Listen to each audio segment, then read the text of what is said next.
Okay, we've reached the point where candidates have an opportunity to ask a question of the other candidate. Jen, do you have a question for Bob? I do. Hi, Bob. Where did you get that tie? No, I'm kidding. I hate to say the Steamship Authority. It says it on there. I knew where you got that tie. My question for you is, what do you consider the biggest challenges in our precinct, and how would you handle those? There's more than one. There's more than wastewater. There's drugs. There's a bunch. So how would you handle those problems in our neighborhood?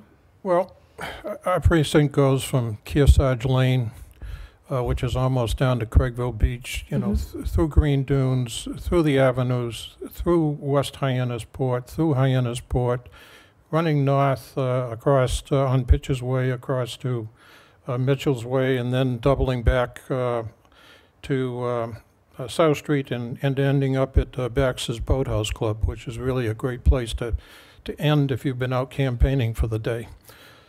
So in any event, Jen, I think there's numerous things. Obviously, you are probably dealing with the most problematic area that I see in the rest of the precincts.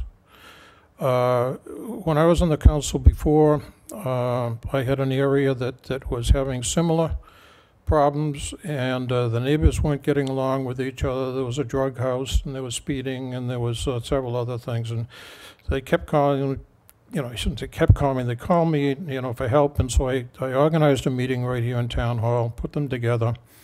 They couldn't even sit in the same room with each other, and the complaints were, it was next to an industrial area, I say industrial, commercial area, where there was trash companies were coming in and taking the garbage early in the morning. The help was the cleaning people were coming in and with the car radios blasting, slamming the doors early in the morning.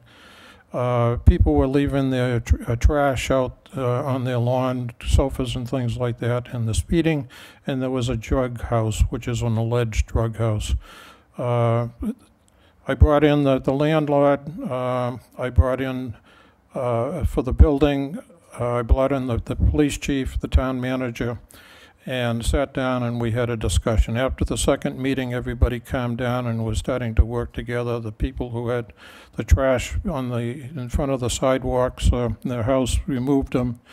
The drug house, the police department said, if you see anything suspicious, you call us. Now, after the meeting and stuff, I knew the police said we've been watching that house. It's been under surveillance for a couple of years. They're very street smart. They don't make mistakes. But they did make a mistake, and they're in jail now. There's no longer a judge house. But when you get into a drug situation, you've got to be really careful. You've got to let the police department, you know, handle that. That's not where you want to be. So in any event, for your street, I know you're doing a wonderful job there, and I know you'll keep up whether you're on this council or not. But it's that type of thing. It's a community effort, and it's a neighborhood effort. It's a neighborhood watch, and the only way you're going to solve the problem is just keeping on top of it. Bob, do you have a question for Jen that you might phrase briefly? No. No? You don't even want to know where I got my jewelry? No, well, I was just wondering how much you charged me for a cup of soup and a nice sandwich, way I understand. $3.99 for the cup of soup. Okay. $6.99 with a half sandwich. That's a deal. I'll be there. If you get elected, Bob, I'll take care of C Street. Okay.